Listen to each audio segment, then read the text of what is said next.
across the nation. Diehards pushing themselves and their machines to the limit. For the third straight week, they will do battle again. You know his momentum. Magenta, Bean, South, and McDowell have all been solid. But can this Fantastic Four finally transform their performance into a win? Unbelievable finish! Frank Kimmel will win this race. Frank Kimmel is the Silver Surfer everybody is chasing atop the points. This is the summer blockbuster you've been waiting for. Action. Emotion. Drama. It's rush hour in Michigan, and the ARCA Rematch Series gets down to business right now.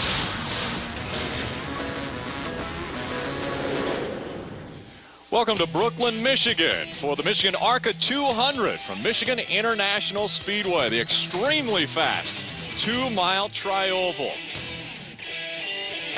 How fast is this racetrack? Well, earlier in testing, when the ARCA cars came to this racetrack, it was Sam Hornish that was fastest. Hey, Wendy Venturini, is he fast now when we're back? Well, qualifying, Rick, went just as well for Sam Hornish and the Penske Racing team because they are starting from the pole. Now, he has plenty of success in the IndyCar Series, and how is that going to relate to the ARCA Rematch Series today? He's comfortable in the stock car. He knows how to get around this place. And guess what, guys? He's from Napoleon, Ohio, about an hour from here. This is Sam Hornish's home track. Jim, I'm sorry, let's go back up to Rick. Well, thank you. We're about to fire the engines, and so before we do that, obviously Sam Hornish, one of the favorites here now that he has the pole, but we'll find out if he can keep it up in front of this field. Let's go back trackside for today's command.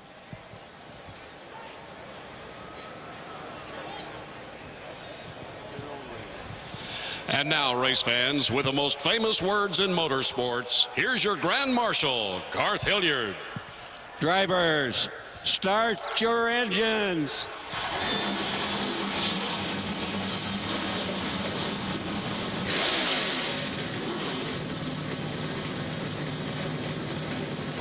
Engines are fired up. Let's head back trackside to Jim Trado. Eric Darnell starts third today, but keep in mind the last time he raced an ARCA event, he finished, actually one of the first starts he had was at Kansas. He finished second that day. The next day he won in the NASCAR Craftsman Truck Series. He also won an ARCA race at Kentucky, beating this driver, Aaron Crocker, who will start second today. So we'll see if these Cup-affiliated teams, Roush Fenway and Evernham, will have something for Sam Hornish in his first ARCA start.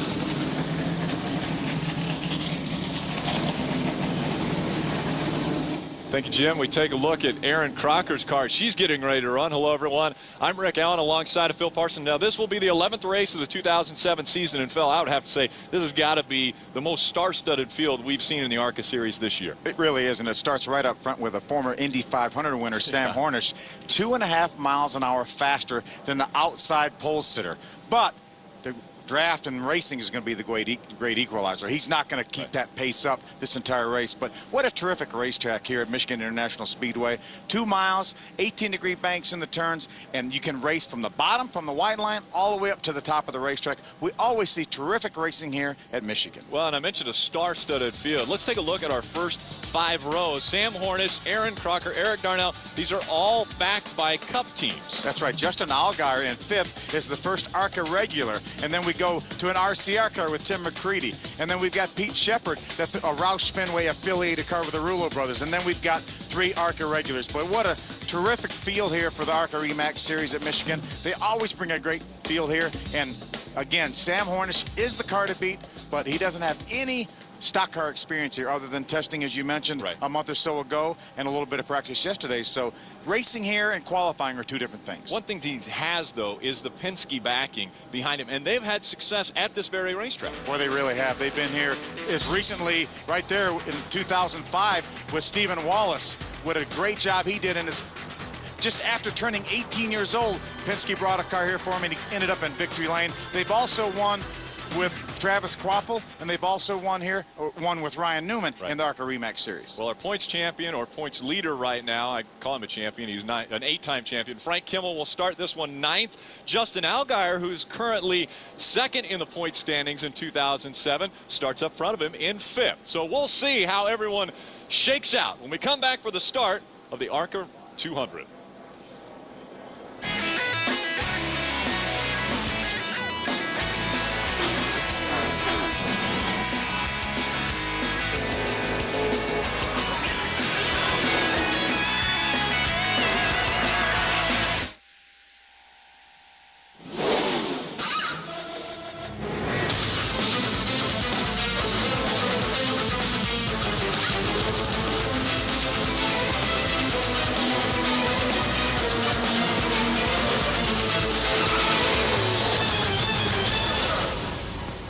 It has been an exciting start to the 2007 season, and again, everyone is chasing this man, the Silver Surfer. That is Frank Kimmel. He is leading the points in 2007, as he has done about the last 900 years previously. He is always in front. We take a look at our ARCA REMAX Series starting grid. He doesn't start up front. Instead, it's Sam Hornish Jr. who grabs his first ever ARCA REMAX Series pole. Aaron Crocker will start on the outside. Is this the race that Aaron Crocker finally finds the checkered flag first? Very possibly. She's finished 2nd 3 times in ARCA REMAX competition. Never quite able to get that first win. But look at Tim McCready here. This is only his 3rd race ever on asphalt. Dirt ASA Late Model Series, World of Outlaws, dirt track champion last year. 3rd race ever on asphalt. Amazing. Frank Kimmel will start on the 9th position on the inside of row number 5. So he has got quite a few cars he's going to have to get by if he wants to find victory lane once again. Here's a winner earlier this year. Billy Leslie won at Winchester, starts outside row number 6. Bobby Gerhardt won our very first race of the season back in Daytona. He'll start on the inside of row 9. Yeah, Brian Keselowski, also a winner here this year, won at Salem. He starts in row number 8. Continue on with the winners. Ken Butler III at 22. He won earlier at Toledo this year. And that 2-car Michael McDowell's been oh so close. Hasn't quite got that first win, but he's knocking on the door. That's another one where we say, when will it happen? When will he find victory lane? We're not going to say if, it's when with him. Rounding out the field, the top 40 cars are starting this one. Terry Jones, Jason Basham making up row number 40, or row number 20, the top 40 cars. Going to ride along with a few different cars. Brian Silas will start in the 18th position. We'll see if he can work his way to the front.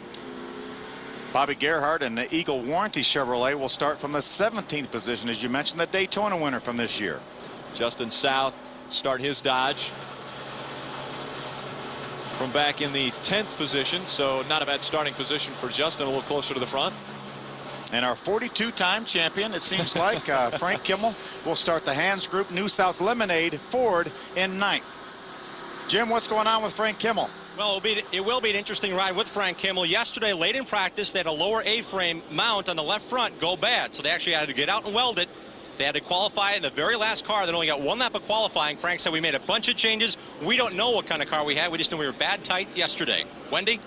It's small little hiccups like that are going to help Justin Allgaier in the 2007 points. Of course, he sits 2nd to Kimmel in the points running. And when you look at Allgaier, he's been in victory lane before, but not yet in 2007. We've had 9 different winners in 10 races. Justin Allgaier hopes to add his name today. Chad McCumbee, the only repeat winner of the 07 season, most recently at Pocono, driving for the Petties before he jumped into a Cup car. So a lot of great experience there for McCumbee. You see our race analysis, 200 miles, 100 laps here on this 2-mile track. Our pit window is somewhere between 44 and 50 laps. And the race record, David Strimmy, 145, almost 146 miles an hour, and he just murdered the field here that day. And we got to remind you, we talk about the pit window. They're still running 22-gallon fuel cells in the ARCA REMAX series, and so they're going to get a little bit better as far as mileage per tank than the Cup cars or the vehicles that have adjusted from that 22-gallon fuel cell. It's going to be interesting to see on this start because Sam really hasn't run around any cars here yet. He was pretty much by himself throughout practice. Yesterday he did a lot of practice on qualifying runs, but he was one of the cars. As we see, they're racing, and he's jumped out to a pretty good lead. He got a great start. The green flag flies. The Michigan ARCA 200's underway. And that's exactly what Sam Hornish Jr. wants to do, is get out in front, clean air, get some laps under his belt, get comfortable in this race car. Aaron Crocker settles in second. Eric Darnell in third. Oh, smoker already. That's the 8 car right there. Larry Hollenbeck. Larry Slow, he'll probably bring that into the garage right away. Aaron Crocker, Eric Darnell. Now, Darnell has won in 2007. He would love to be a repeat winner. And actually, the last time he was out, he was in victory lane. Eric finished second in his other start this year at Kansas and then won the race at Kentucky with a great battle with Aaron Crocker. I talked to him earlier yesterday, and I said, now, you're trying to improve your average, right, in your ARCA Remax Series finishes this year. And he says, yeah, what is it now? I said, well, it's 1.5. He said, well, how do I really improve that? I said, well, if you win, it's going to be 1.3. So it will be a little bit of an improvement. There's the 59 of Justin South. Billy Leslie, the 18. There's Brian Silas, the 11, and Damon Lusk, a former winner here in our ARCA Series in the 25 car. A little side-by-side there. A little 3-wide action. The 32 of Chris Wimmer makes it 3-wide going down the front straightaway. Back here with Brian Keselowski on the outside. They're 3-wide as well. Justin South on the inside, as you had mentioned, the 18 of Billy Leslie. Billy had to slow down there for the 39, and it allowed Brian in the 29, the Holloway Dodge, to jump up on the outside. Now Justin Marks in that 65 looking to the inside of the 25, driven by Damon Lusk. Looks as though Damon Lusk really runs well down through the corners on the inside, and Justin Marks has got to get out of the gas. Is that a condition of, is he pushing coming in, or? Yeah, it looks like it. Looks like there's a 00. Rob Brent, he made a nice move on the outside to get by the 65 of Justin Marks. You had mentioned at the beginning earlier of David Stremme and how he ran away from this field. Well, it could happen with Sam Hornish Jr. I mean, Sam Hornish Jr. was so much faster than this field when he qualified. Yeah, 2.5 miles an hour faster than the second place qualifier. We've only completed 3 laps of racing, and already Sam Hornish Jr. has got 1.3 seconds on Aaron Crocker, who's running second. There's Jeremy Clements. He's going to take over this 8th position from Tim Andrews. You know, Tim had never been here before. He jumped in the car. He ran 2 laps in practice, blew an engine. It took him the rest of the practice to get that engine changed and then jump out there and qualified in the 4th position. What a terrific job. And that's a Dodge driver development program owned by Briggs Cunningham. How much do you think his dad helps out as far as keeping him calm in the car? Well, I think a lot. And having somebody like Paul Andrews on top of the pit box is definitely going to be an advantage to anybody. He's Bobby Labonte's normal crew chief in the Nextel Cup Series for Petty Enterprises. This right here, a battle for points. Right now, Frank Kimmel leading in the points, and we take a look at the lead that Sam Hornish Jr. has already built on the rest of the field. Mentioned David Stremme had done this to the field a year ago. Wendy, is Sam planning to do it to this field? Well, he sure hopes so. Now, of course, this is the first time he's running a stock car at Michigan. He said you really have to run a different line here in the stock cars than you do in Indy cars, and it's a whole lot more bumpier than he's used to driving. Also, keep in mind, this chassis is number 87. It's the same car that Ryan Newman raced back in the Cup race in 2005 and finished 12th. And another side note, his spotter today is Ryan Newman's dad, Greg Newman. There's a spin on the track. That's Justin Marks. We saw him battling earlier on the racetrack, and now he has spun around, and it looks as though our first caution has come out. He got back going. He had such a hard hit last week at Pocono, and this is actually a car that they bought from Eddie Sharp. They weren't able to get any equipment ready to come here, so Eddie Sharp helped him out, sold him a couple race cars. Take a look at what happened with Justin Marks. He moves up the hill. In there, and that 17 got underneath him. But it looked as though, like you said, Justin Marks moved up in front of him. Yeah, he moved up in front of the 17 of A.J. Hendrickson, and they made a little bit of contact. Both of the cars spun around. Justin Marks did not make any contact with either the inside or the outside wall. See if we can take another look here. You see A.J. going by on the outside. Justin keeps moving up. A.J. makes the slightest bit of contact. A lot of good driving in there. The 5 of Bobby Garrett on the inside. Ken Butler, the 3rd on the outside in the 22 car, did a nice job getting by the spinning cars coming off this corner. Doesn't look like anyone actually hit the wall, either inside or outside. We didn't really get to see AJ, how far he went inside. Yeah, let's see. I think he's going to get that car stopped before he gets to the inside wall. So he's going to flat spot those tires. Right. This is Bobby Gerhardt right here. This is the view he had as he tries to get by just before AJ comes across the racetrack. Great driving by Bobby Gerhardt. So our first caution has come out at Michigan for the Michigan ARCA 200. Out in front of the field, Sam Hornish, but they've been reeled in after this caution. Speed's coverage of the ARCA RE/MAX Series from Michigan is presented by RE/MAX. Outstanding agents, outstanding results. Brought to you in part by Hardcore Motorsports. Proud sponsor of the Hardcore Motorsports ARCA Safety Initiative, and by Aaron Sales and Lease Ownership. Nobody beats Aaron's. Nobody. Green flag flies once again from Michigan International Speedway. We are underway. Again, it's Sam Hornish Jr. out in front of the field. Aaron Crocker, Eric Darnell, Tim McCready, and Philip Magilton is your top 5. Eric's been able to pull on the outside of Aaron.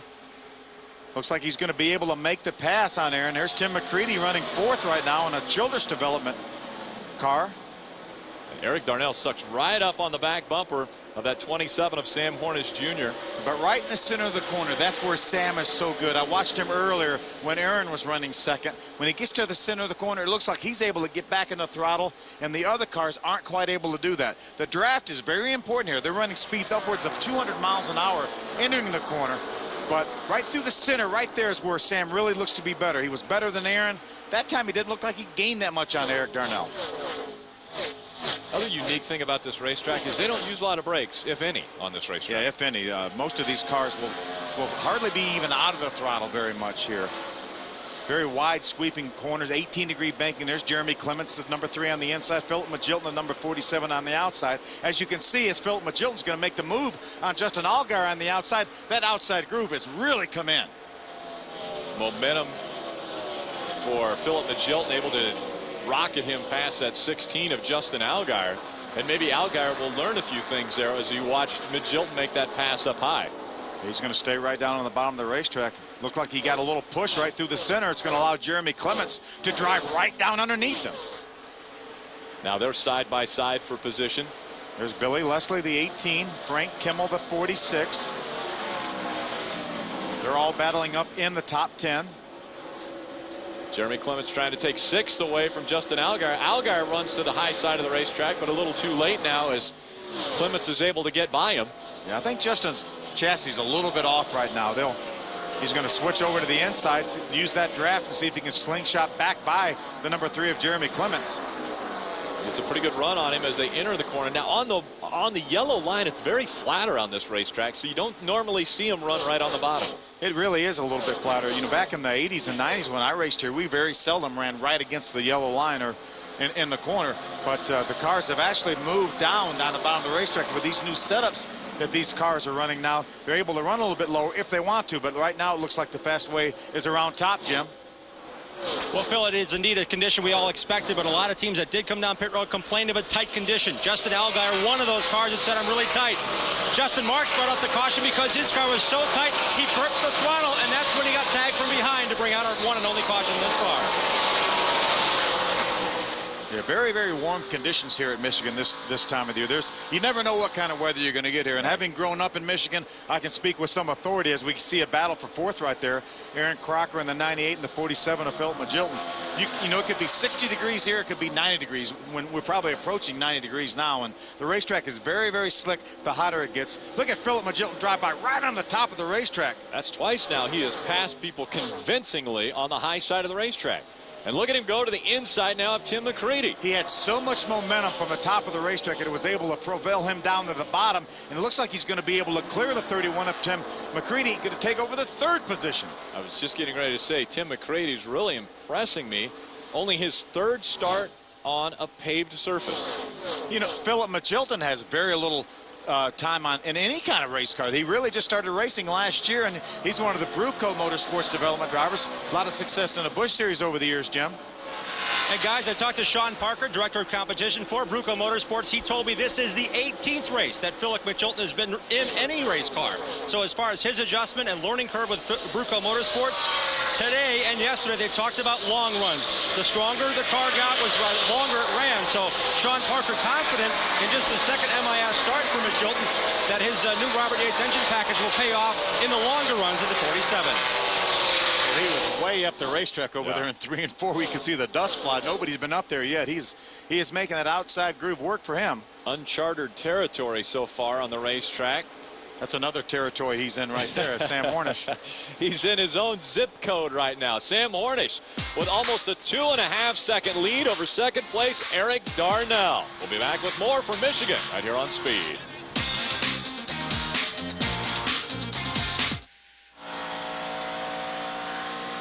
Sunday on Speed, don't miss the Speed Report. Go beyond the highlights and beyond the stats on one of the busiest motorsports weekends of the year. It's your one-stop shop to get the why. The Speed Report, Sunday, 7 p.m. Eastern, 4 Pacific, only on Speed. Riding along with Frank Kimmel as he currently is holding on to the 7th position. Started this race in the 9th spot, so moved up 2 positions. Battle for 3rd, Tim McCready, Philip Magilton.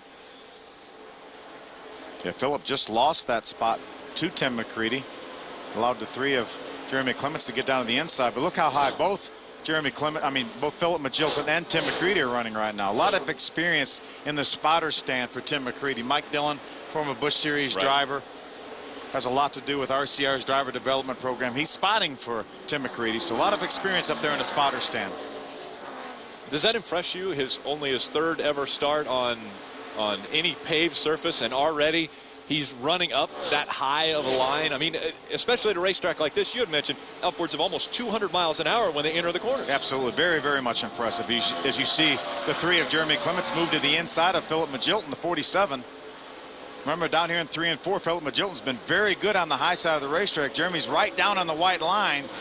Let's see who comes off turn number 4 there with, they're going to be side by side once again. I think when we get down to turn 1 and 2, it looks like Jeremy's a little bit better in 1 and 2 than Philip Magilton. We'll see if he can make the pass down here. You see the yellow stripe on the back bumper of Philip Magilton. He's running for Rookie of the Year honors.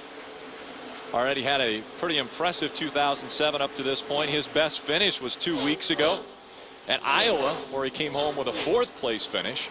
Yeah, it looks like he's a little bit tight down there at the end of the racetrack. It allowed Jeremy to pull right up on his rear bumper. Not able to make the move on him. He's going to jump down to the bottom of the racetrack this time while Philip Magilton goes up to the high side. Actually, he's going to run through the middle of the racetrack. Looked like not as much grip for Jeremy Clements that time through the middle of the racetrack.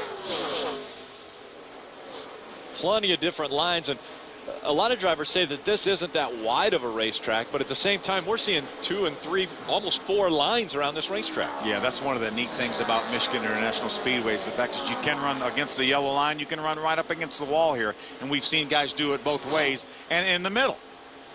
Justin South, we had talked to him earlier today, and he made the comment, you know, this racetrack isn't as wide as what I had thought it was.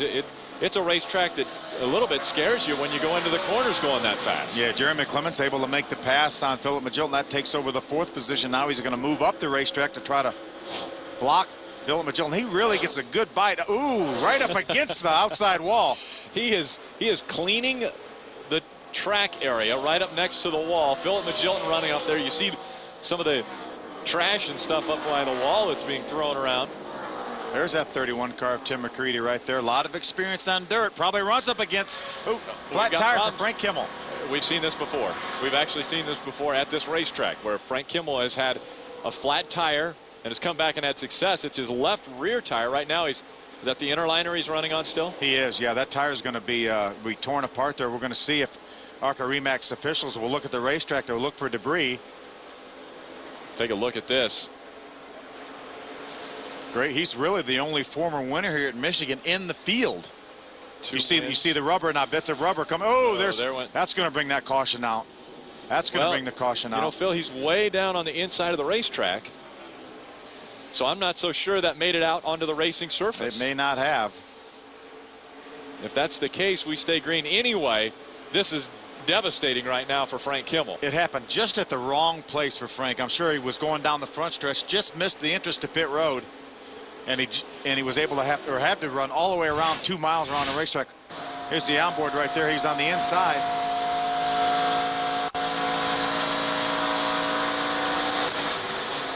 Whoa, what a great save right there. He cut down that left rear tire coming off turn number 4, got sideways.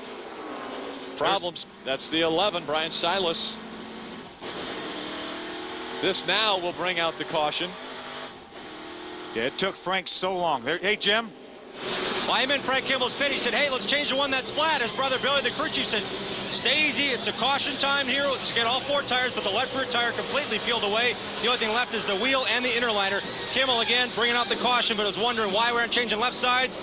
They now want to get the left rear done. A little bit of a jam up on the lug nuts, and he's down and away in the 46 pit. Yeah, Jim, the problem with that, though, he had to run so slow all the way around the racetrack that he is now 1 lap down. Remember, no lucky dog in the ARCA Remax Series. You see the damage to Brian Silas's Nortrack Chevrolet. Take a look at why the caution came out. It wasn't for Frank Kimball. It was for this right here with Brian Silas and the 08 of Jason Hedleski. Yeah, they made contact there right through the center of 1 and 2.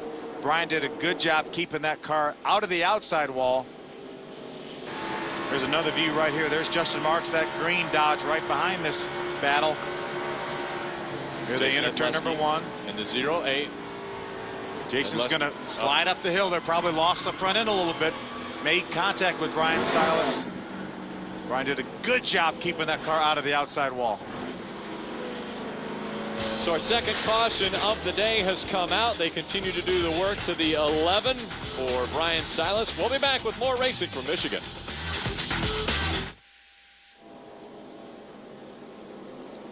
Welcome back to the Michigan ARCA 200 from Michigan International Speedway. We're about an hour to the west of Detroit here in Brooklyn, Michigan. And it wasn't that big of a lead, but Sam Hornish, well, he didn't have an hour lead on the field, but he has got quite a lead over the field before this last caution. Here were the pit stops that took place, and he brought the field down here. And Sam Hornish obviously has got a cup team that's helping him out with going over the wall, and so he was first on pit road and first off of pit road. He also has the big advantage of having the number 1 pit too, but his Penske guys were able to win that battle off pit road. He changed 4 tires, got his car out well in advance of anybody else, and it looked like Philip Magilton may have been the second car off of pit road. So good pit work by the Bruco guys. Yeah, I tell you what, they're not only doing a great job on the racetrack, but also on pit road. So very impressive for a few different cars that made it onto pit road. Wendy. Sam Hornish came down pit road, and now he was pushing on the entry to 3, but his biggest problem, he says, that he was loose on the exit. So they made a track bar adjustment on that, made a wedge adjustment on that left rear, and now we do know they had a problem with the catch can. As I'm looking here on pit road in the 27th, they had a problem filling the car with fuel. This could be something we're going to watch for as the race goes on. That definitely could be a problem if they didn't get enough fuel in that race car. Yeah, that's about the only thing that can hurt them right now. If they shoot themselves in the foot. Sam Hornish Jr. out in front here in the ARCA Remax 200.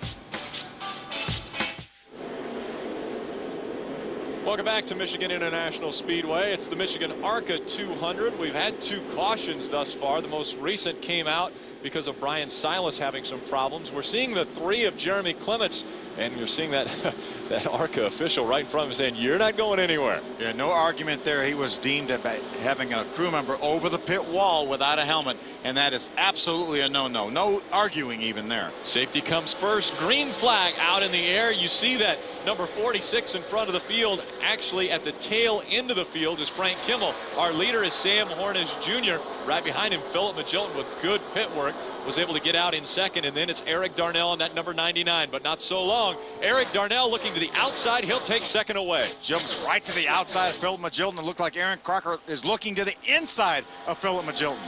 Looked as though Aaron Crocker may have had an ill-handling car in that first segment of the race.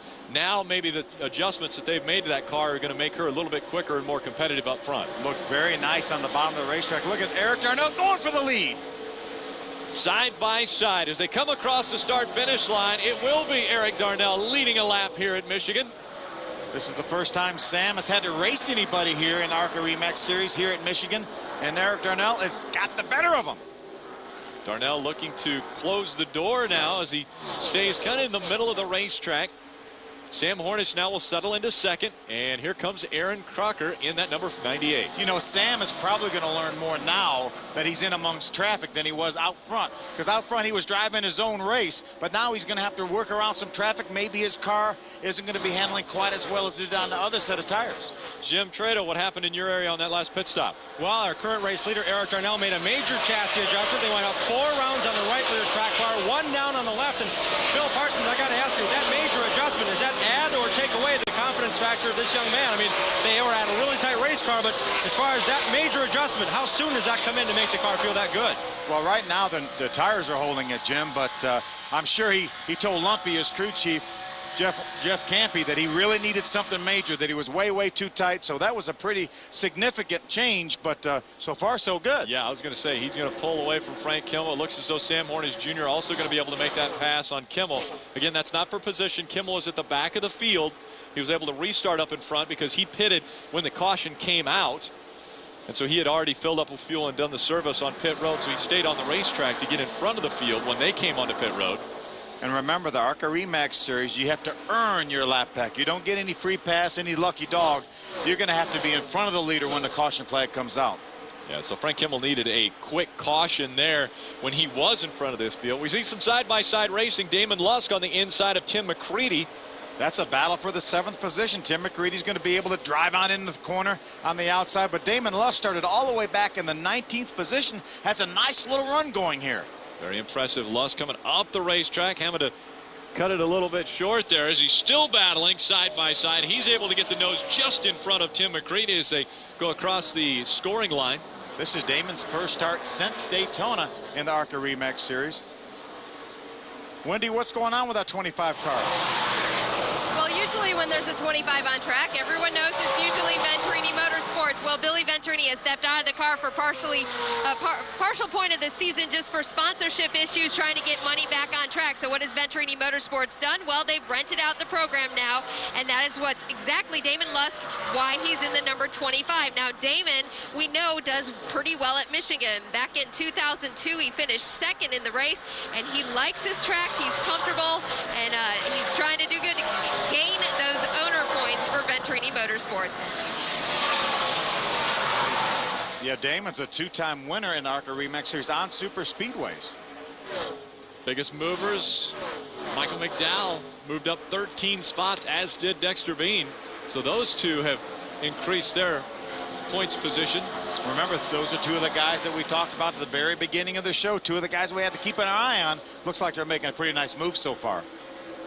3 distinct lines here. Damon Lusk, Tim McCready, and Philip Magilton. Magilton is running in uncharted waters. Yeah, he is way up on top of the racetrack. You see Justin Allgaier, the 16, right in front of that 47. He's now up to the 5th position. And what an opportunity he has to gain points on our point leader, Frank Kimmel. Frank right now is being shown in the 24th position, 1 lap down. There's only 23 cars on the lead lap. Gabby DiCarlo is running in that 23rd position. She's at the tail end of the lead lap. So Frank Kimmel, the first car a lap down. You know, Rick, I mentioned that the 25 of Damon Lusk, this was his first race since Daytona. Well, he had a heck of a ride in Daytona. Really had a great race car early on in the race, but he had some problems towards the end of the race and really had a bad accident. Let's see if we can take a look back at what happened to Damon at Daytona. Damon's in the, that's right. He's in that blue car that's wedged up against the wall right now. I think it was number 55. That's number 55. That's Damon Lusk right there. What a hard wreck. There's Damon. He had such a good car there. Running up front, you can see the frustration all over his face. Side by side now with Philip Magilton. Damon Lusk in the 25, Magilton in the 47. That's a battle for the 7th position. Those 2 cars have been racing all the way around this 2-mile track. Yeah, Damon right on the bottom of the racetrack, so we can see Philip Magilton again right up against the wall. Damon's going to be able to make that pass on the inside. Now Magilton will have a little momentum when he comes off the corner, but he's better off staying behind the 25 of Damon Lusk. There's no sense running side by side. Don't let that 99 of Eric Darnell and the 27 of Sam Hornish get out that far in front of you. Field needs to run together. Right now, Tim McCready comes down just in front of the 25 of Damon Lusk. Out in front of the field, though, it's Eric Darnell and Sam Hornish Jr. Now Darnell has about a half a second lead over Sam Hornish Jr. They're swapping the lead up in front here in Michigan.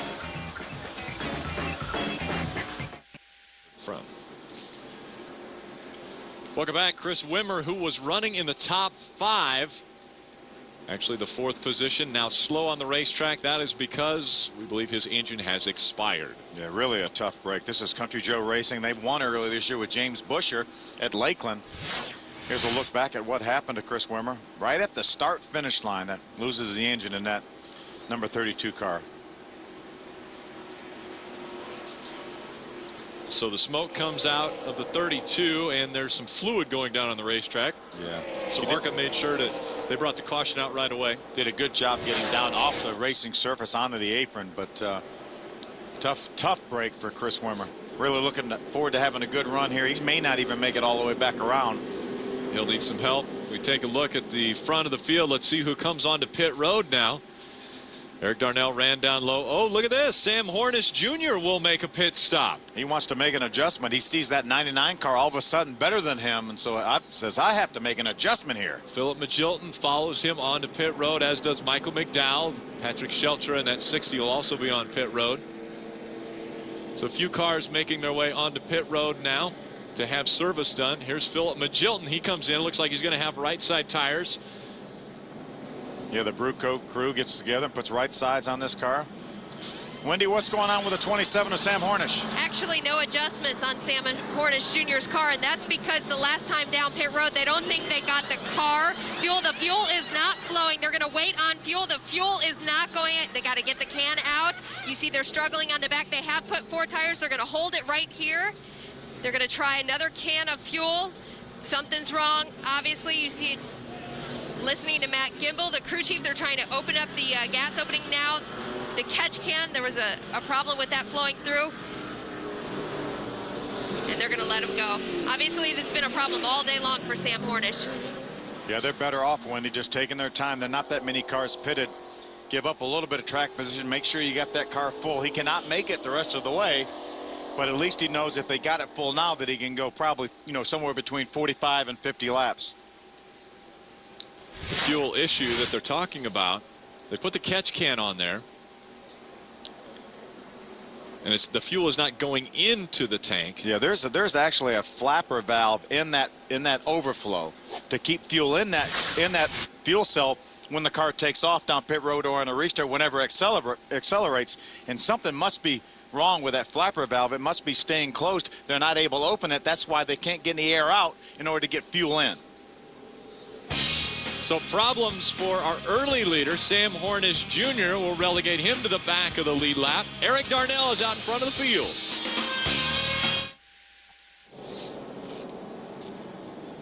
Tune in tomorrow as the NASCAR Craftsman Truck Series takes to the track here in Michigan. It's a fender-to-fender points battle, and you can expect the short beds to bump and bang all the way to the checkered flag. Well, and I call the action live tomorrow, 2:30 p.m. Eastern, the NASCAR Craftsman Truck Series, only on Speed. And that car right there, the driver will be in that field tomorrow. What a great race we had here last year. Johnny Benson from nearby, somewhere in here in Michigan, Grand Rapids, Michigan, wins in a great battle over Mark Martin. Father's Day weekend, his dad was here with him. It was really an amazing time for him. Jim Trado. Well, I'm here in the 99 pit awaiting his pit stop, but it never happened. He was up to the point that they had to get to the commit line. The crew chief was talking to driver Eric Darnell. Eric made the call to stay out. He said, you know what, we only have 10 laps in these tires. I can't afford to lose the track position. But they were also discussing if Hornish comes down, we have to come down. But Eric Darnell, the driver, overruled these guys. So he said, I only have 10 laps in these tires. Can't afford to lose track position, but they were ready and primed to come down pit road. But just at the last second, stayed on the racetrack. Jim, I like that strategy because, as you mentioned, they only ran 10 laps, and they cannot make it from here. If they could make it to the end of the race, yes, you need to come down, get in your window, but they can't make it the rest of the way, might as well stay out. Again, the issues with Sam Hornish Jr. in that number 27, that car fielded by Penske. And Wendy Venerini, I believe you've caught up with the problems, I guess, the crew chief down there. Yeah, one of the reasons Sam Hornish came down pit road was because of fuel on the last caution. Matt Gimbel, the crew chief, tell us what's going on with the fuel. Can you get it in the car now? Yeah, I think we're okay now. We just had a problem with our overflow can. So we got that fixed, and we got them full here. Now, you were debating whether to take tires or not. You decided to put 4 tires on. How's the handling of the car when Eric Darnell was getting by you? Yeah, we just decided to take 4 tires there. Sam thought with the fuel car not being full, he was running it pretty hard. He just felt like he wore the tires out there, so he wanted new tires. All right, there you have it. This happens a lot. A driver overrules and says, if I want something, you know, a lot of times drivers know what they want, and it's good. Sam Hornish has 4 tires. Eric Darnell, we know, stayed out. And it's really nice to marry when you put 4 tires on, fill up with fuel, because then that way the amount of laps on the tires matches the amount of fuel that you have in the back of the car.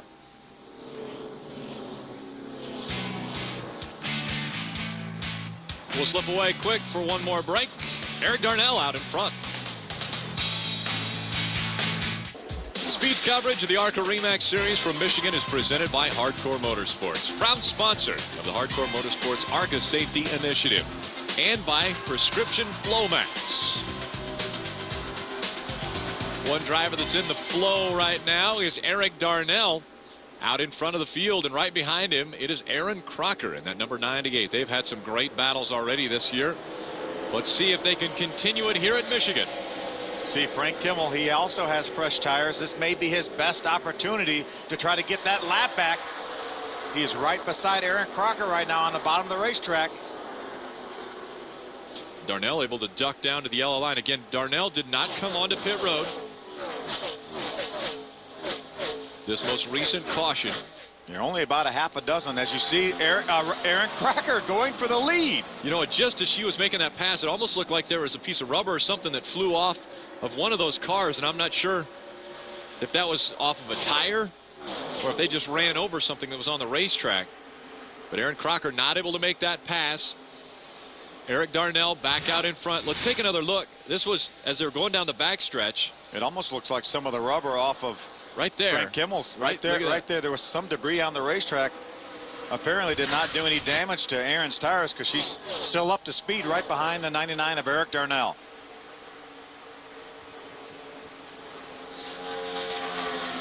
Wendy, what's Aaron Crocker talking about? Well, she did come down pit road on that last caution, but the last time we came down pit road before that, they made a pretty major adjustment. She's been pretty tight all day long, so they put a spring rubber in the right rear to loosen her up, and they also raised the track bar. So pretty aggressive adjustments on Aaron Crocker's machine early on in the race. Wendy, she made contact with whatever that debris was because it has bent her front balance. You know, we talk about the NASCAR Craftsman Truck Series and the Nextel Cup cars, the car tomorrow having those splitters. The ARCA Re cars still have the front air dam. Look at where it's pushed that air dam back in a little bit there, right in the center, right under the Charger emblem. That will probably create a little bit of tightness in her car. There's a better view of it right there, right in that area right there. Battle for third. Tim McCready in the 31 behind Justin Allgaier in that 16. Been very impressed with Billy Leslie in the 18 and Brian Keselowski in the 29. Both of these drivers have very little super speedway experience. I know Brian ran this race here last year, ran here last year. You've seen Sam Hornish trying to make his way back towards the front. There's Tim Andrews, the 4 on the outside, just got by the 22 of Kim Butler, the 3rd. Tim Andrews trying to move up toward the front. Oh, problems with Justin Allgaier. Just as we talked about how well he was running, the left rear tire goes down on that car, and the caution comes out. The exact same problem that Frank Kimmel had. Cut down a left front tire. It looked like Justin was poised to gain so many points on Frank Kimmel. Left rear tire. Left rear tire, that's right. Look at the damage to that. Yeah, the caution flag came out right away, so Justin may be able to stay on the lead lap. He wants to be very, very careful.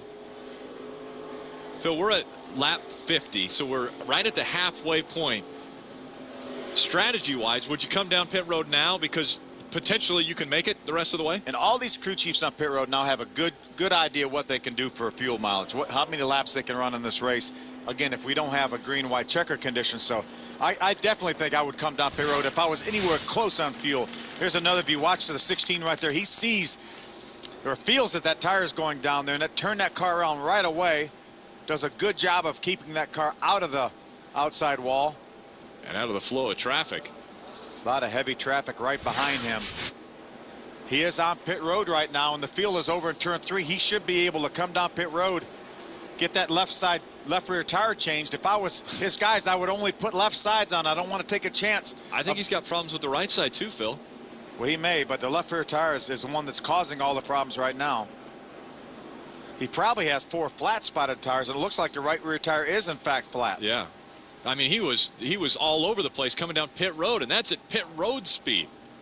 See if he can get those left side tires as we have our leaders on pit road. Here comes Darnell and Aaron Crocker, Tim McCready.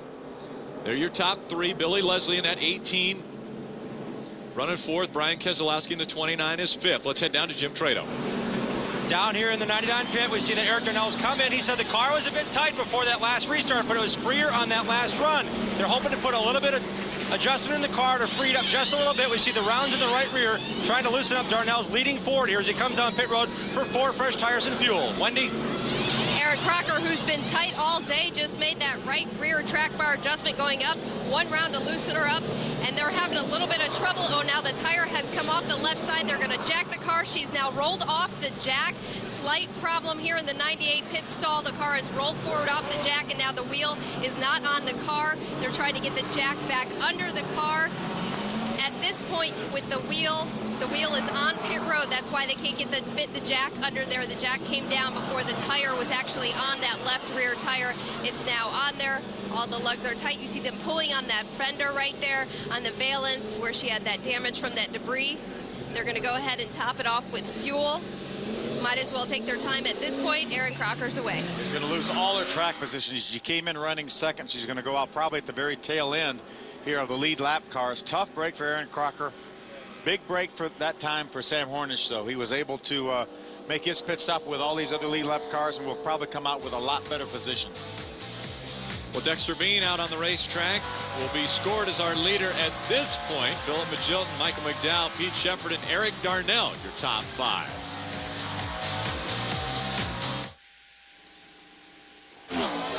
2006 Indianapolis, Sam Hornish Jr. started from the pole, had a pit miscue, but would recover. Last lap, Sam ran the fastest lap of the race, closed on leader Marco Andretti. Then on the inside, he pulls ahead and wins the race. What an unbelievable finish.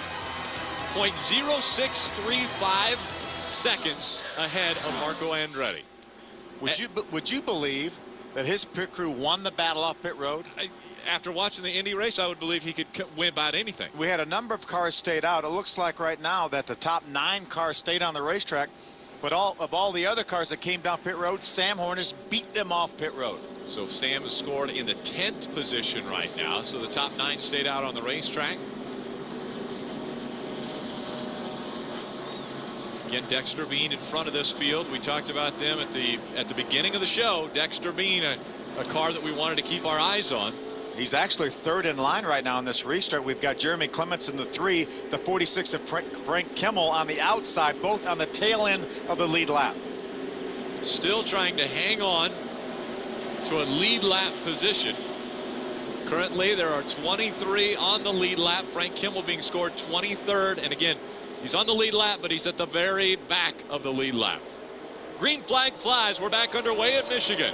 Again, your leader is the 6th. That's Dexter Bean. This is a good opportunity for both Jeremy Clements and Frank Kimmel. If they can catch a quick caution flag and keep the 6 of Dexter Bean or any of the other lead lap cars behind them, then they get their lap back and they come all the way around the racetrack, the full 2 miles, and restart with the rest of the pack. The key is they've got to stay in front of that 6. Right now, your leader, Dexter Bean. See his finishes at Michigan. You know, August has been his better month here at Michigan.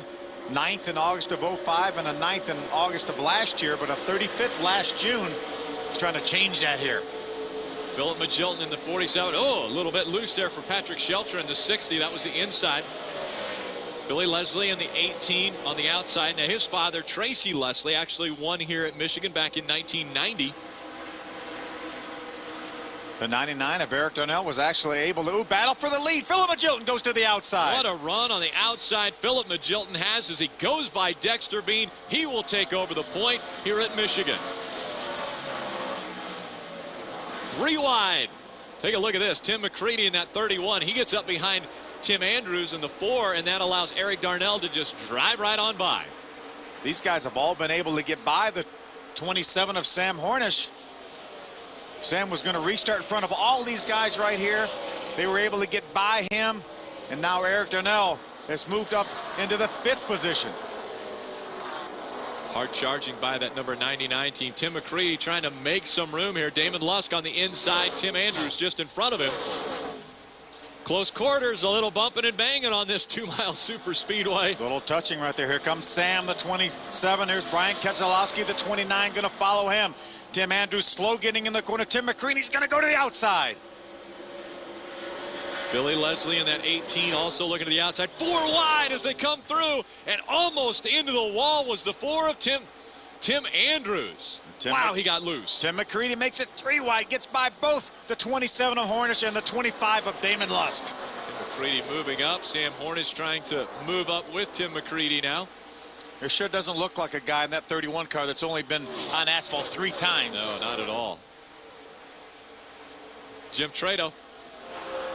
Well, we talked about how the 31 car with Tim McCready is here for the first time in the ARCA Remax Series. He also is the first time in an ARCA Remax Series car. He raced twice this year in the West Series, at Phoenix and again at Iowa Speedway. But really, this is a whole new ballgame. He said there's a lot more rear spoiler, and he loves this racetrack, how wide it can be.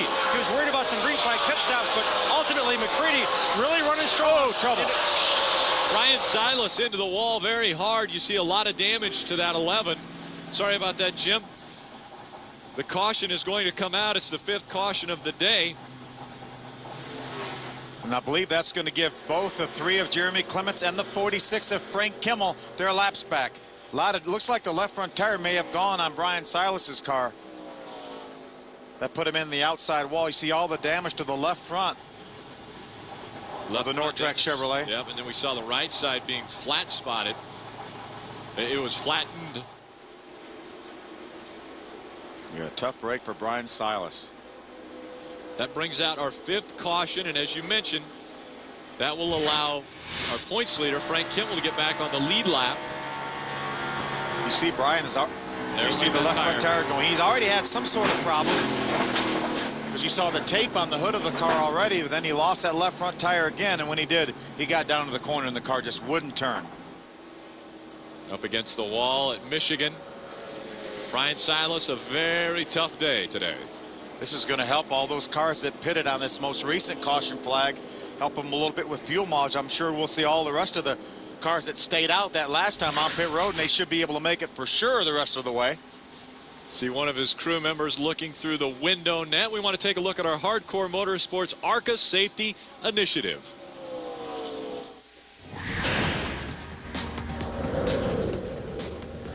The ARCA Remax Series competitors worry about safety more often than you think, but one of the mandated rules is the window net on these ARCA Remax Series cars. For Gabby DiCarlo and the rest of the full-time competitors and anyone racing the ARCA Remax Series, this is a mandatory specified requirement. This window net has to be the wider opening, the size is the specification, and most importantly, it keeps things from outside the car getting in the driver compartment.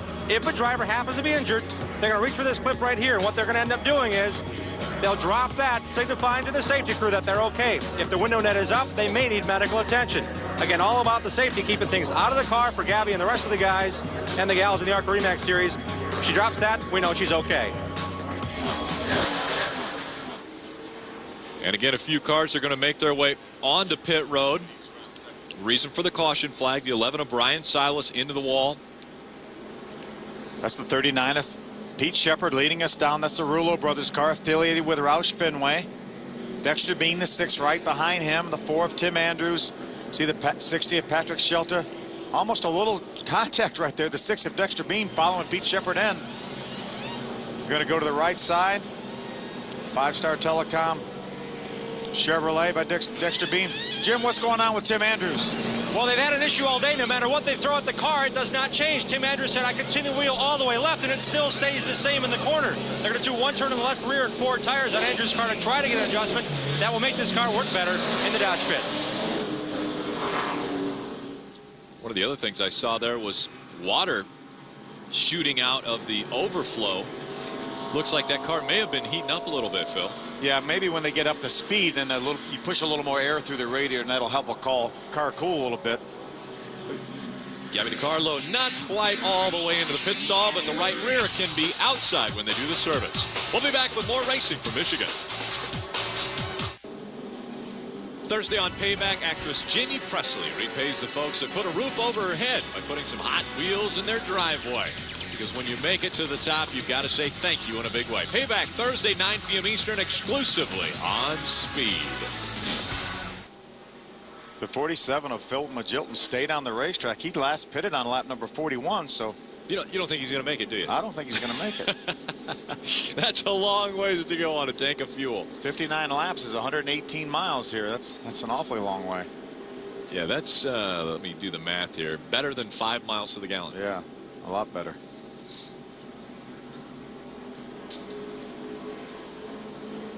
Let's see if we can make contact with Eric Darnell. He's talking to his crew right now. Champion drivers in the field today. Michael McDowell, Star Mazda Series. Sam Hornish Jr., obviously IndyCar Series.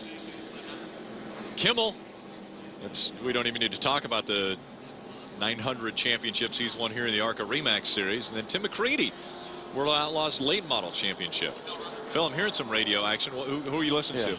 Listen to Eric Darnell. Let's see if we can break in here. Okay. Tell me if you're, what I'm thinking is for that last stop is, just putting where you're at now, just putting a pound in the right rear. But if you think you're going to need more than that, just let me know. All right, let's see how this thing goes after a couple laps, and I'll let you know. All right, 10-4. Hey, Eric Darnell, Phil Parsons up in the speed booth. I hear you and Lumpy talking about maybe stopping one more time. Yeah, if we have a yellow here in the next, before the end of the race, I should say, we'll probably come down pit road. All right, I know you're getting ready for this restart. Concentrate on that. Great run so far, though. Thanks, buddy. I appreciate it. Jeff and all the guys have done a really great job with this Roush Fenway Fusion, and, we're looking to bring it home from here. All right, good luck. Thanks. Eric Darnell currently in the second spot. Philip Magilton out in front of him. Philip stayed out on the racetrack. Hey, what's going on with Philip, Jim? I just checked in with his crew chief, Sean Parker. He said we can go to about lap 85 on fuel. They will have to come down one more time. They pitted on lap 41. He said, ideally, give me tires. I need tires more than fuel right now. With about 15 to go, I'd love to come down pit road to run this thing to the end. 22 laps, then, is what the crew chief is saying. He can make it that far. We'll see if it goes that far before another caution flag. Green flag on the racetrack. And Jeremy Clements in the number 3 and the 46 of Frank Kimmel both got their lap back on that most recent caution, and Eric Darnell goes straight for the lead. On the bottom of the racetrack, Eric Darnell takes away the lead position from the 47 of Philip Magilton. Out in front of this field is the 16 of Justin Allgaier, but he's actually on the tail end of the lead lap. The 31 of Tim McCready takes over the second position from Philip Magilton. Side by side, a little bit loose there. They make contact as they go through turns 3 and 4. That's Eric Darnell on the inside, Justin Allgaier on the outside. Whoa, problems with Allgaier. He blew the left rear tire, it looks like. Oh, wow, what a tough break. And what a fortunate break for Eric Darnell that he was on the inside of the 16 of Justin Allgaier. A lot of damage to that 16 car. Look at the fluid coming off of, or trickling down that racetrack. Now, he's more or less trapped in this car right now. He can't get out the driver's side. Yeah, we can see him moving around, though, Sue. Justin's obviously okay. Pretty hard hit, though, head on into the outside safer barrier. So the 6th caution of the day has come out. Will we see Eric Darnell on pit road? Quite possibly when we come back.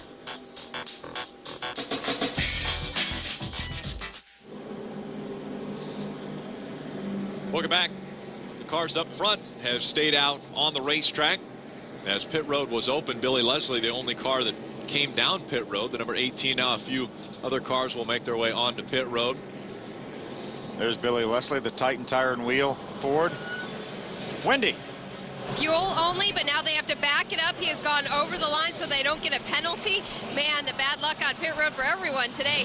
Billy Leslie getting fuel in the car, only no tires. He was a little bit worried as a driver, saying, hey, nobody's coming down pit road with me. Lee Leslie said, you still got to come. We're going to pack it full of fuel.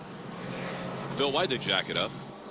So they can pack more fuel in it, but with only 34 laps to go, on a 100-lap race. I mean, you don't need to.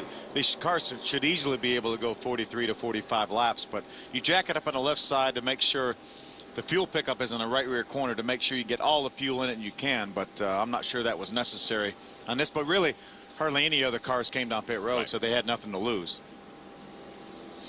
Billy Leslie made his way back out onto the racetrack. Currently on the lead lap, 23 cars. The first car a lap down right now is being scored as Mike Harmon. What a tough day, points day for Justin Allgaier, currently second in the point standings in 2007. Points and otherwise. At one point in time, Justin Allgaier, I believe, was even with Frank Kimmel in the points during this race because Kimmel had his problems, and now the problems happen for Allgaier. Take a look at that, losing that tire. Just after the start-finish line, that tire goes down, and it twitches, and it gets behind on the steering a little bit, makes some pretty hard contact to the outside. Well, there's another view. You see him going to wiggle and twitch, and then he makes it into the outside. Actually not where the safer barrier is. So he actually hit concrete wall, not the safer barrier. A lot of damage to that number 16 Chevrolet. And also made a little contact with the 99. So Eric Darnell, a little bit of damage to the right rear quarter panel. We'll take a closer look when we come back. Welcome back. Still under caution here at Michigan for the Michigan ARCA 200. Out in front of the field is Eric Darnell. Right behind him, though, Tim McCready. And what a story this driver is here for RCR, the developmental program, as Tim McCready steps into this vehicle. He clinched the 2006 World of Outlaws late model champs at Volusia, Florida. Then earlier in 06, he won the Chili Bowl over a well-known driver by the name of Tony Stewart. Then earlier this year, signed as a Richard Childress Racing developmental driver. He began stock car racing in the NASCAR West Series. So Tim McCready, what a story. If he would go on to finish as well as he's running right now in just his third ever paved racetrack. Jim Trado. And the confidence before the race, Tim has never done a green flag pit stop, but he and crew chief Bobby Leslie stopped and talked to me for a good 15 minutes about the strategy of what they want to do today. They said, we want to be in position with 30 or 40 laps to go. They're just where they want to be. One interesting note, though, is they told me before the race, Richard Childress has enough confidence in this young man. He will be racing in the NASCAR Busch Series next Saturday night at the Milwaukee Mile. So they have a lot of confidence and faith in Tim McCready's talents as he makes his transition here to pavement. Pretty good transition, Phil. Yeah, very, very much so. We're hearing that the 27 of Sam Hornish Jr. may have some damage. What's going on with that, Wendy? Well, over the years, Sam Hornish has been coming to Michigan International Speedway. As a spectator growing up, he said, I spent more years here in the stands than I have as a driver. And he was usually watching the race with binoculars. Well, today the binoculars were used on him. If you check out here on pit road, his crew chief, Matt Gibble, thought they ran over some tire debris from the 16 of Justin Allgaier. They grabbed a couple pair of binoculars out of the pit box. They were checking out the damage to see how significant it was. Matt Gibble says, you know what, it looks pretty good. No damage on Sam Hornish's car, so they stayed out. Yeah, guess where he's running? He's running 5th. There's the 25 right behind him, Damon Lusk. That's the 6th place car. 29, Brian Keselowski is running 7th. Philip Magilton still runs 3rd in the 47 car, and Michael McDowell runs 4th. Remember, those were two of the guys we talked about at the very beginning of the show, the young guns. Right. We talk about stock car racing for Sam Hornish Jr. Well, hasn't had a lot of it, but in the Busch Series, it really hasn't been that great for him.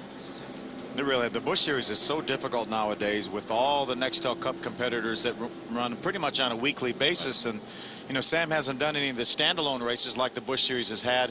Most recently, I think, at Nashville, when they were able to run, you know, without all the full complement of Nextel Cup drivers. So he's running against some pretty stellar competition. We'll see if Sam Hornish Jr. can get back up to the front like where he started this race earlier. We saw the 47 of Philip Magilton ducking onto pit road. We'll be back.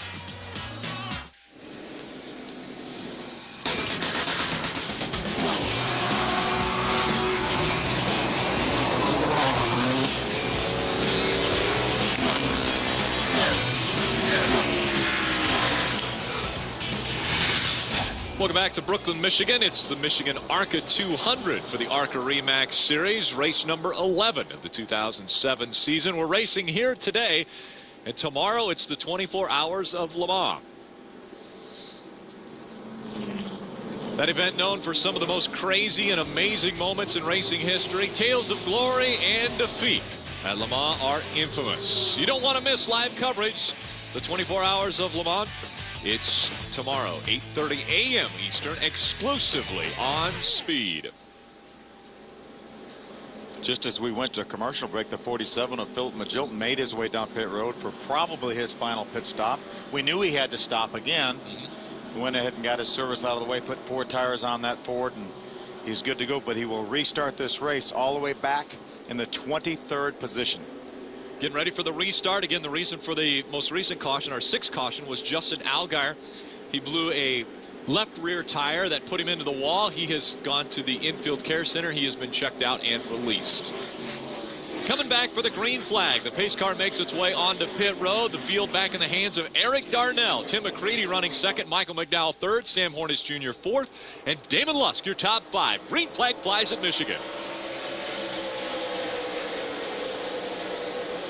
Good restart by Eric Darnell. He opens up about a car length lead on Tim McCready. There's a side-by-side battle right there. The 3 of Jeremy Clements. Wow, there's Bobby Gerhardt. Yeah, Bobby Gerhardt flying by some of the slower lap cars. Bobby's being shown in the 12th position right now. Remember, Aaron Crocker had that tough luck on pit road. She's all the way back up to the 10th position. Aaron Crocker battling back, trying to get back toward the front, still looking for that elusive victory in the ARCA Remax Series. You hear Bobby Gerhardt not out of the throttle very long. Side-by-side battle for third. Sam Hornish on the inside. He's going to try to take the position away as they cross the scoring stripe. It was Sam Hornish Jr. in front, but now Michael McDowell battles back on the high side.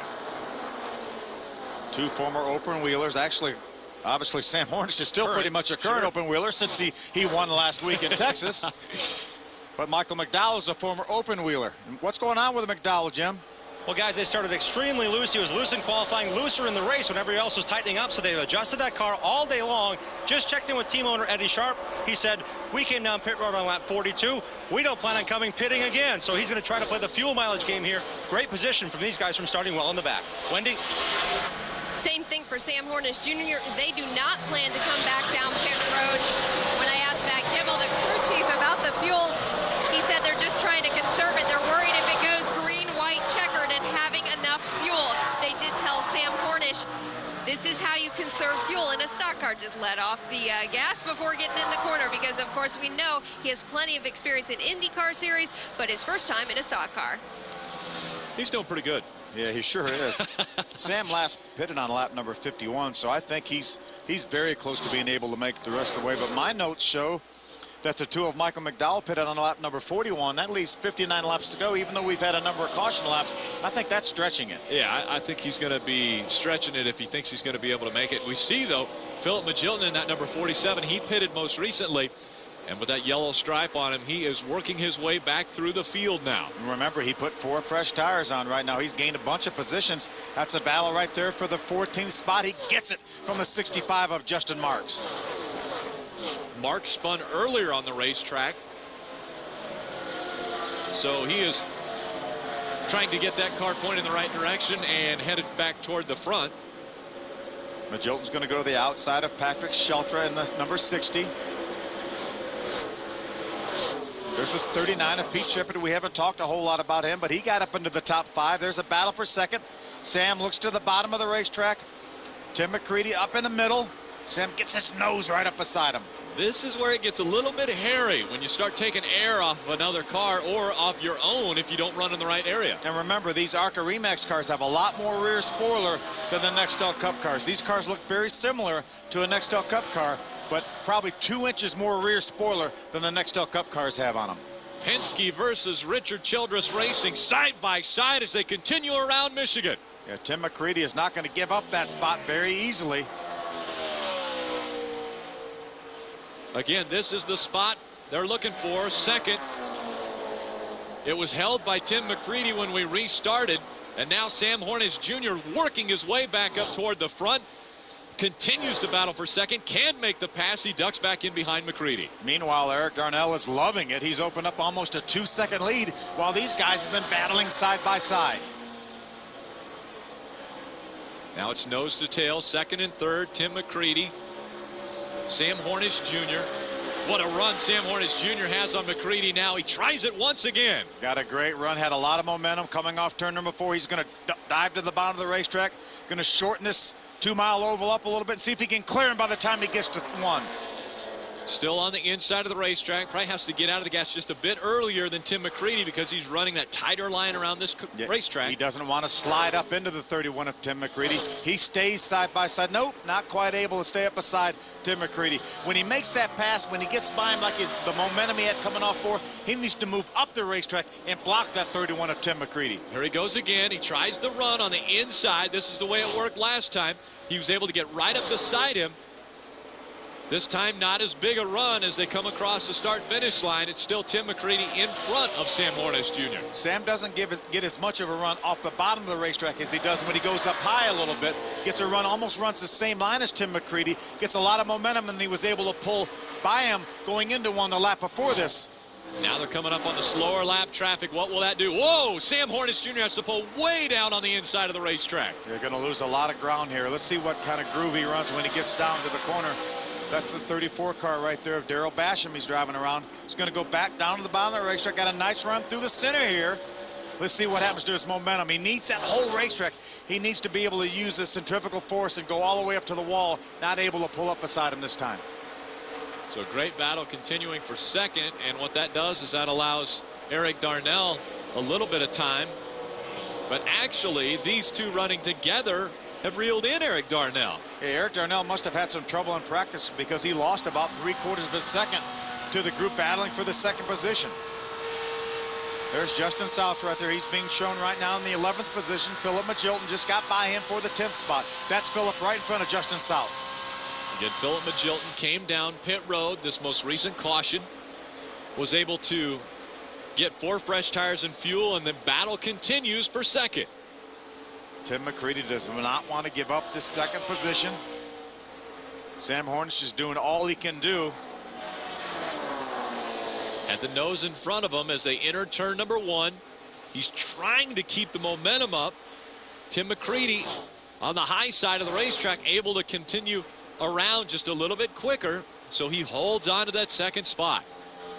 How many times do you try that before you get so frustrated, Phil? Well, Sam right now, he's working so well on the bottom of the racetrack, but just not well enough to be able to drive by the 31.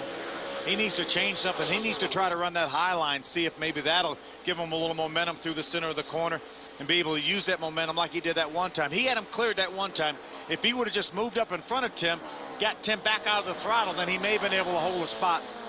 Hasn't been able to do it since. Hugging down the bottom part of the racetrack is Sam Hornish Jr. On the outside, it's Tim McCready. Again, that's for second, and you saw on the left of your screen the 99 of Eric Darnell. He's got the lead. He's put a little bit more distance between him and Tim McCready. 1.7 seconds separate Eric Darnell and Tim McCready. And now we're hearing that the caution has come out. A problem in turn number 2. It looks like Terry Jones in the number 30 has gotten turned around. So our 7th caution of the day has come out. This time for the 30 of Terry Jones. It's on lap number 84. We talked to Eric Darnell. He and his crew chief, Jeff Campy, were talking about maybe pitting. I don't know if I'm them with 23 cars on the lead lap. I don't think I'm going to give up the track position. See why this caution came out. See the smoke. He's already spun in front of him. He got down on the dirt there. Stays on the bottom of the racetrack. Did a good job not let that car slide up the racetrack. There's another view of it. Stays right down below the yellow line. Everybody able to drive by on the outside. Comes Justin Marks right there. On board with Frank Kimmel. And that, what he saw is he went to the outside of Terry Jones. You just hope in a situation like that that Terry Jones doesn't come back up the racetrack. If he comes up the racetrack, that really would leave Frank nowhere to go.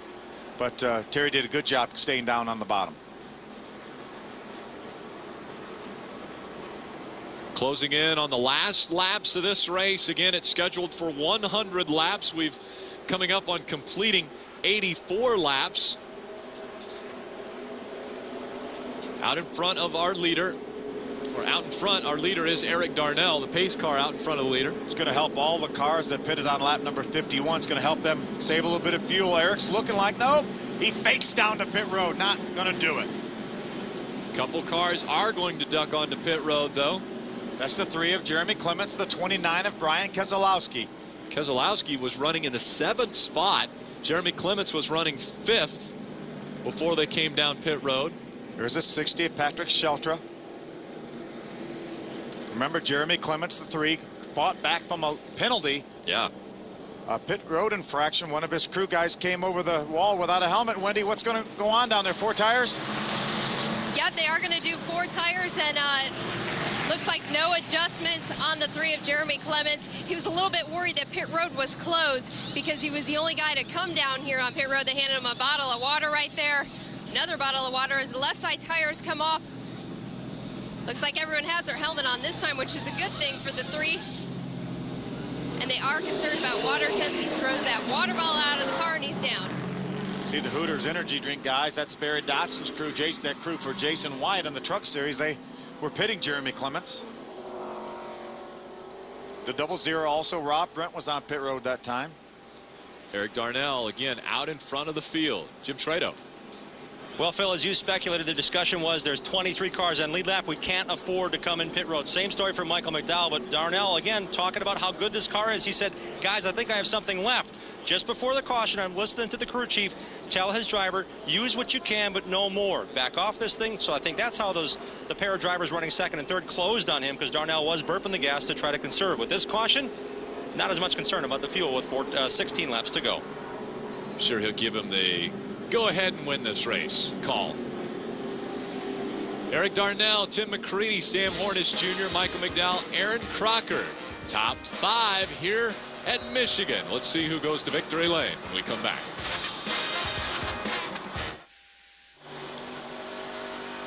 Welcome back to the Michigan ARCA 200. After 85 of the 100 laps scheduled, Eric Darnell out in front. Could he make it 2 in a row as far as wins in the ARCA Re Series? Well, we're about to find out. How did we get to this point in the race today? Well, it's been another exciting race at Michigan. Justin Marks, A.J. Hendrickson, problems early. They get together coming off turn number 2. Here's Frank Kimmel, our point leader. He cuts down a tire, left rear tire. He has to make an unscheduled pit stop. A little contact right there. Jason Edleski gets into Brian Silas. Those two have some problems. Silas's problems don't end there, though. Side-by-side racing for the lead, Eric Darnell. And then the problems for Sam Hornish Jr. Couldn't get fuel in that car. Nothing wrong with the overflow. Then Brian Silas makes some contact after he cuts down a tire, getting in turn number 1, cuts down the left front tire. And then a side-by-side battle for the 2nd position that went lap after lap after lap, and they're going to line up right now in this restart. 2nd, 3rd, Tim McCready and Sam Hornish.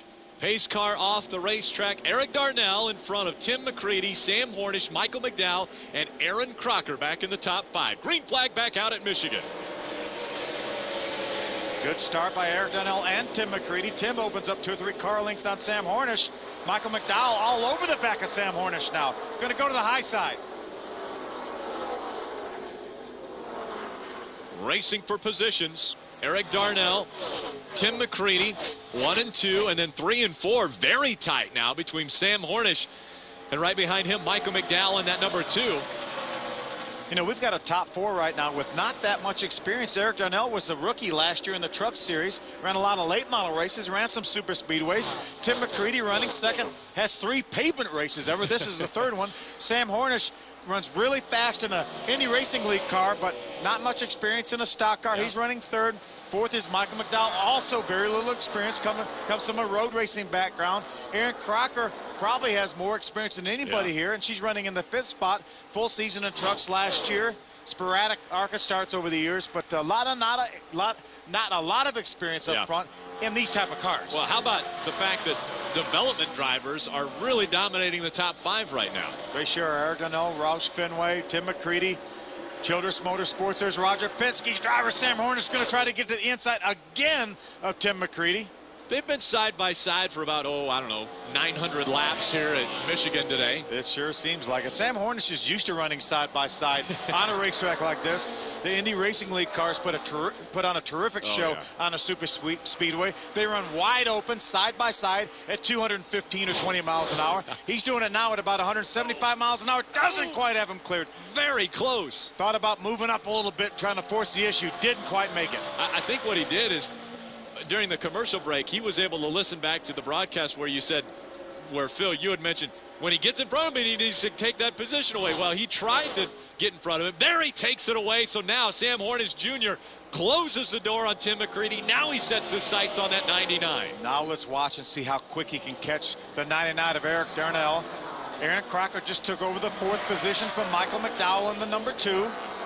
It's like another solid performance for Aaron Crocker. The only problem is she has 3 cars in front of her that are very, very good on this racetrack. Philip Magilton is all the way back up to the 6th position. Remember, we talked about him being one of the young guns at the very top of the show. He has the freshest tires in the field right now. Michael McDowell, Philip Magilton, also talked about Dexter Bean, Justin South. Those 4 drivers currently in the top 11. Dexter Bean just went to 11. Justin South just went by him to take over 10th. There's Philip Magilton in the 47, 4 wide here at Michigan. Got the 3 of Jeremy Clements on the inside, the 59 of Justin South. There's Brian Keselowski, the 29, and the 39 of Pete Shepard. And I was wrong. We had a handful of cars pit on this most recent caution flag, which was about 15 laps after Philip Magilton pitted. So the 29 was one of those. Brian Keselowski moving his way toward the front. A Rochester Hills, Michigan native. Here comes Frank Kimmel, the 46, making it 3 wide. Jeremy Clements in the middle there, trying to stay in front of Kimmel. Kimmel is just adding on to his points lead now as Justin Allgaier out of his race car. He had a problem back on lap 65, put him into the wall. Yeah, Jeremy Clements is another one of the cars on lap number 84 that made his way down pit road. There's our point standings as they run right now. You can see Justin Allgaier dropped all the way to 4th. Bobby Gerhard up to 2nd. There's Billy Leslie, the 18 on the outside of Justin South. Not quite able to make the move right there. Here's the battle for 5th. Philip Magilton has run down the number 2 of Michael McDowell. A little bit fresher tires on that 47, isn't it, Phil? Absolutely, yeah. He pitted on lap number 69. The 2 car fading a little bit. He lost a couple positions back in the last 3 or 4 laps. Remember, though, Philip Magilton has fresher tires than Michael McDowell. Michael McDowell pitted all the way back on lap number 41. I'm not sure he can make it the rest of the way. He's sure going to try. 7 laps of racing remaining at Michigan. Out in front, it's Eric Darnell. He has an 1/8 of a second lead over Sam Hornish Jr. Is there enough time, Phil? 7 laps and 8/10 of a second. There is enough time, but Sam is going to have to run faster than Eric Darnell by over these last 7 laps. Absolutely. They come across the start-finish line. I'll let you know what the difference is. Right there is the start-finish line, and the difference between Darnell and Hornish Jr. over a second. So Eric Darnell has increased his lead over Sam Hornish Jr. Darnell looking to drive to victory lane once again in the ARCA Remax Series. Yeah, Eric was about 3/10 of a second faster than Sam Hornish that lap. Have they been talking a lot, Wendy, with the 2017? When Sam Hornish was working Tim McCready, we heard a lot from his spotter, who's Greg Newman today. His eyes up in the sky, and now that he's got past Tim, he's just been trying to get a comfortable line for Sam Hornish. They're reading off lap times, so Sam knows which line works best for the fastest time around. They said Eric Darnell is beating you the worst in 1 and 2. That's where he's trying to make up the time. 5 laps of racing remaining. Phil, not a bad day. I mean, if Sam Hornish Jr. comes home second in his first ever ARCA Remax Series, you got to feel like you learned something here. Absolutely. He plans on running the Busch race here at Michigan in August, so he's definitely going to get a lot of good seat time in preparation for the Busch race here in August. Darnell, Sam Hornish Jr., Tim McCready, Aaron Crocker, Philip Magilton, your top 5. When they go by the start-finish line this time, it will be 4 laps to go. 8 miles at Michigan. If Eric Darnell can hold on and win this race here at Michigan, he will be second, first, and first in his 3 ARCA Remax starts here this year. Here comes Aaron Crocker trying to get by Tim McCready. That is a battle for third. McCready on the inside, Crocker on the outside. A little smoke out of the left front of the 98 there. Looked like the left front fender was rubbing just a little bit, but Aaron was able to drive right by Tim McCready. Good run for Aaron. She finished 4th here back a couple years ago and looks to better that. Her career best in the ARCA Re Series, a 2nd. She's done it a few times, but has never been able to get to victory lane. She was actually 4th here last year, 2006. So right now, 1 spot better than that. The funny thing is, and I hate to continue to bring it up, but last year she was 4th in this race and a lap down to the leader who won it. Oh, trouble. Oh, problems. Tim Andrews in the number 4 gets into the wall. See if the caution will come out. Not as of yet. The ARCA flagman has his caution flag in his hand. He is not waving it to the field yet. We're being shown 3 laps to go right now. Tim Andrews ducked onto pit road. He had that problem in the high side of turns 3 and 4. The officials will be talking amongst themselves to see if in 3 and 4 there's any debris. If there's not, they'll continue to race. Across the start-finish line, 2 laps of racing to go for Eric Darnell. And that is good news for Eric Darnell. He has almost a 2-second lead right now on Sam Hornish. If the caution were to come out, that would evaporate. Darnell looking to improve his average in 2007, his average finish to 1.3. That's right, he finished 2nd and 1st in his 2 previous races. If he can add this win, it would be very impressive in 2007 for Roush Fenway. It would actually be 1.33. I mean, if you really want to do the math, but... Oh, problems for Pete Shepard. That's actually somewhat of a teammate. White flag is out.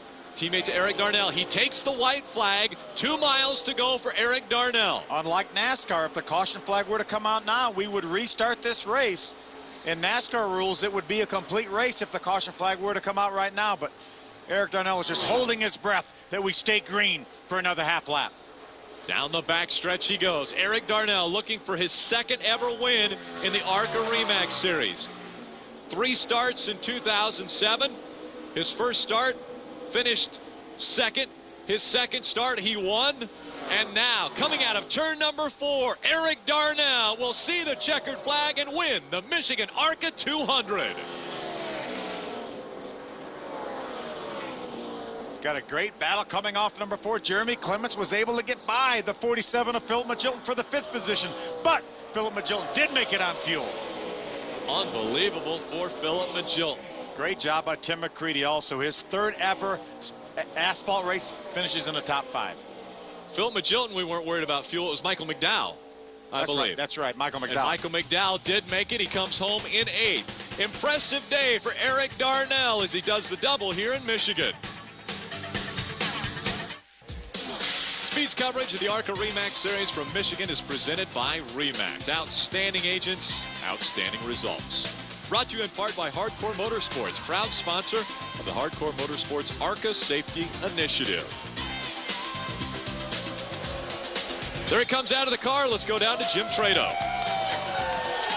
And Eric Darnell, with the help of his Truck Series team and the R&D boys at Roush Racing, pulls into victory lane. Hey, not bad. 2 out of 3 starts in the ARCA Series, and you're right where you want to be. Hey, I'll tell you what, Jeff Campy and all these guys in this Roush Fenway crew did a great job. Our Ford Fusion was fast today. It was fast all weekend. And I knew we were going to have a battle with Sam there. He was good when we came and tested, and you know, he jumped out front and led a bunch of them laps early. But you know, guys made some great pit stops, great calls in pit lane, and we were able to drive this thing to the front. Hey, you made some calls about staying out, not coming down pit road, but if I counted right, 8 rounds up in the right rear to make this car work? Yeah, we were really tight when we started. You know, we were kind of fighting it yesterday in practice and didn't really know what it was going to do. And it's kind of the exact opposite of what the truck was doing today in truck practice. We were really loose, and I didn't know what to expect with this thing. We started off, and it was really tight. And hopefully all the laps out here today will help me win in the truck race tomorrow. Indeed it may, as he won his first ever truck race after finishing 2nd at ARCA Re Series action. Let's now check in with 2nd place finisher with Wendy Venerini.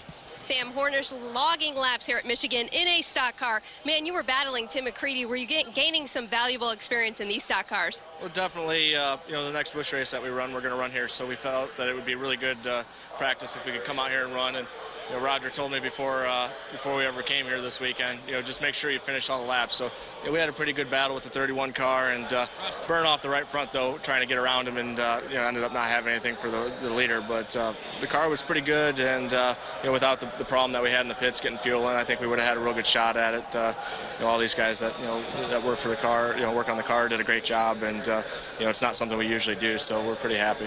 All right, congratulations to Sam Hornish Jr., who comes home second today. Well, thank you, Wendy and Jim. We take a look at our unofficial results. Eric Darnell grabs win number 2 in his ARCA Re Series career. Sam Hornish, very impressive first ever ARCA Re race. Good recovery by Jeremy Clements. Got a lap down to a pit road penalty. Ends up in the 5th position. Bobby Gerhardt, pretty good points day for him as he comes home in 11th. Frank Kimmel was behind him back in the 13th spot.